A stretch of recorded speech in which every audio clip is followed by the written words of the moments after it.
0 يرجع معاك. انا بقى دلوقتي عايز اقيس حاجات بالملي، عايز اقيس مثلا سمك الاسطوانه دي، بعمل ايه؟ طبعا افك ده شويه كده واجي كده واجي كده اهو كده يقيس معاك قوي جدا من شركه ميم.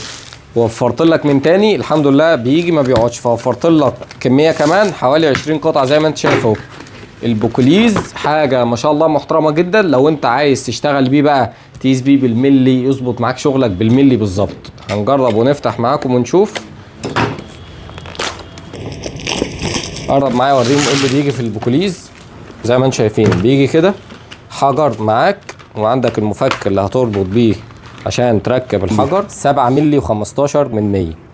عايز اقيس قطرها برضو نفس الحوار، اقيس كده ابدا اكبر كده اهو.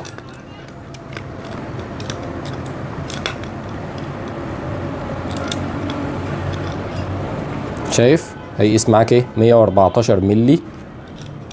طبعا بتثبت الدنيا الاول وتمسك بالملي.